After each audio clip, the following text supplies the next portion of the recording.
त्रिविध दीक्षा का निरूपण, शक्तिपात की आवश्यकता तथा उसके लक्षणों का वर्णन, गुरु का महत्व, ज्ञानी गुरु से ही मोक्ष की प्राप्ति तथा गुरु के द्वारा शिष्य की परीक्षा। श्री कृष्ण बोले, भगवान आपने मंत्र का महात्म तथा उसके प्रयोग का विधान बताया जो साक्षात वेद के तुल्य है। अब मैं उत्तम शिव संस्कार की विधि सुनना चाहता हूँ जिसे मंत्र ग्रहण के प्रकरण में आपने कुछ सूचित किया था, वह बात मुझे भूली नहीं है। उपमन्यु ने कहा, अच्छा, मैं तुम्हें शिव द्वारा कथित परम पवित्र संस्कार का विधान बता रहा हूँ जो समस्त पापों का शोधन करने वाला है। मनुष्य जिसके प्रभाव से पूजा आदि में उत्तम अधिकार प्राप्त कर लेता है, उस षड्व शोधन कर्म को संस्कार कहते हैं। संस्कार अर्थात शुद्धि करने से ही उसका नाम संस्कार है। यह विज्ञान देता है और पाश बंधन को क्षीण करता है, इसलिए इस संस्कार को ही दीक्षा भी कहते हैं। शिव शास्त्र में परमात्मा शिव ने शांभवी, शाक्ति और मंत्री 3 प्रकार की दीक्षा का उपदेश किया है। गुरु के दृष्टिपात मात्र से, स्पर्श से तथा संभाषण से भी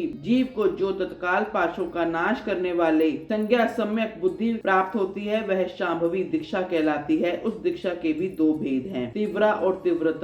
पोशाकों पाशों के क्षीण होने में जो शीघ्रता या मंदता होती है, उसी के भेद से ये 2 भेद हुए हैं। जिस दीक्षा से तत्काल सिद्धि या शांति प्राप्त होती है, वही तीव्रतरा मानी गई है। जीवित पुरुषों के पापों का अंत्यन शोधन करने वाली जो दीक्षा है, उसे तीव्र कहा गया है। गुरु योग मार्ग से शिष्य के शरीर में प्रवेश करके ज्ञान दृष्टि से जो ज्ञानवती दीक्षा देते हैं, वह शाक्ति कही गई है। क्रियावती दीक्षा को मांत्री दीक्षा कहते हैं। इसमें पहले होम कुंड और यज्ञ मंडप का निर्माण किया जाता है, फिर गुरु बाहर से मंद या मदंतर उद्देश्य को लेकर शिष्य का संस्कार करते हैं। शक्तिपात के अनुसार शिष्य गुरु के अनुग्रह का भजन होता है। शैव धर्म का अनुसरण शक्तिपात मूलक है। अति संक्षेप में उसके विषय में निवेदन किया जाता है। जिस शिष्य में गुरु की शक्ति का पात नहीं हुआ, उसमें शुद्धि नहीं आती तथा उसमें ना तो विद्या, ना शिवाचार, ना मुक्ति, ना सिद्धियां ही होती हैं। अतः प्रचुर शक्तिपात के लक्षणों को देखकर गुरु ज्ञान अथवा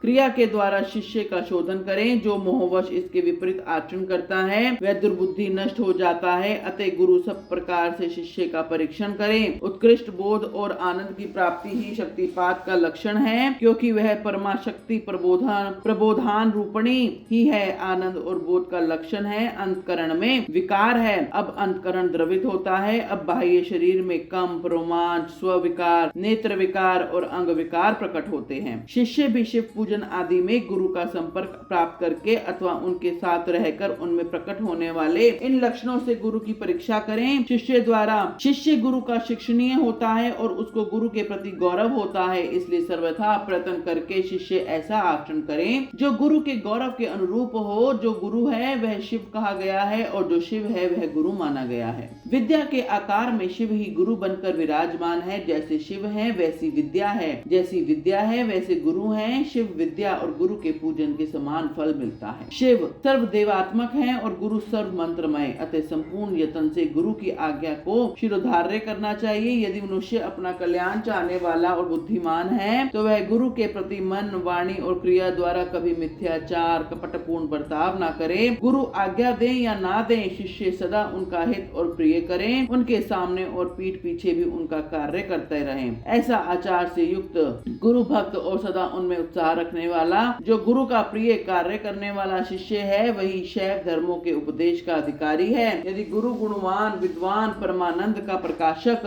तत्ववेता और शिव भक्त है, तो वही मुक्ति देने वाला है, दूसरा नहीं। ज्ञान उत्पन्न करने वाला जो परमानंद जनित तत्व है, उसे जिसने जान लिया वही आनंद का साक्षात्कार कर सकता है। ज्ञान रहित नाम मंत्र का गुरु ऐसा नहीं कर सकता। नौकाएं एक दूसरे को पार लगा सकती हैं, किंतु क्या कोई शिला दूसरी शिला को तार सकती है? नाम मात्र के गुरु से नाम मात्र की ही मुक्ति प्राप्त हो सकती है। जिन्हें तत्व का ज्ञान है वही स्वयं मुक्त होकर दूसरों को भी मुक्त करते हैं। तत्वहीनता को कैसे बोध होगा और बोधक के बिना कैसे आत्मा का अनुभव होगा? जो आत्मा अनुभव से शून्य है वह पशु कहलाता है। पशु की प्रेरणा से कोई पशु तत्व को नहीं लांघ सकता। अति तत्वज्ञ पुरुष ही मुक्त और मोचक हो सकता है। में अज्ञे नहीं, समस्त शुभ लक्षणों से युक्त, संपूर्ण शास्त्रों का ज्ञाता तथा सब प्रकार के उपाय विधान का जानकार होने पर भी जो तत्व ज्ञान से हीन है, उसका जीवन निष्फल है। जिस पुरुष के अनुभव पर्यंत बुद्धि तत्व के अनुसंधान में पर्वत होती है, उसके दर्शन, स्पर्श आदि से परमानंद की प्राप्ति होती है।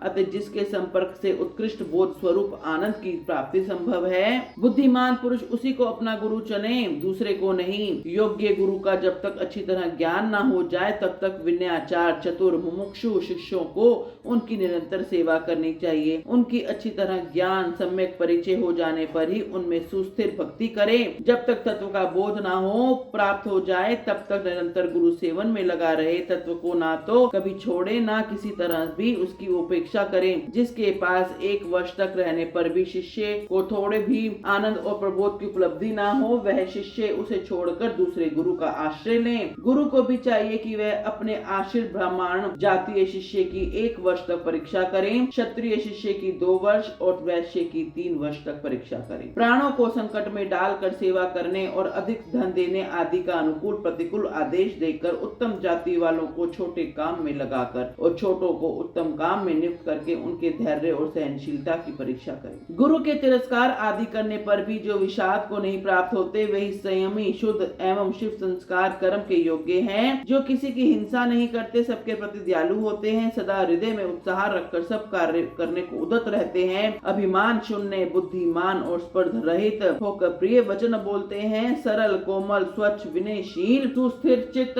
और शोचाचार से संयुक्त शिव भक्त होते हैं। ऐसे आचार व्यवहार वाले द्विजातियों को मन, वाणी, शरीर और क्रिया द्वारा यथोचित रीति से शुद्ध करके तत्व का बोध कराना चाहिए। वह शास्त्रों का निर्णय है। शिव संस्कार धर्म में नारी का स्वतः अधिकार नहीं है। यदि वह शिव भक्त हो तो पति की आज्ञा से ही उक्त संस्कार की अधिकारिणी होती है। विधवा स्त्री का पुत्र आदि की अनुमति से ही और कन्या का पिता की आज्ञा से ही शिव संस्कार में अधिकार होता है। शूद्रों, पतितों और वर्ण संकरों के लिए षड्वशोधन शिव संस्कार का विधान नहीं है। वे भी यदि परम कारण शिव में स्वाभाविक अनुराग रखते हों तो शिव का चरणोदक लेकर उस अपने पापों की शुद्धि करें। बोलो हर हर महादेव।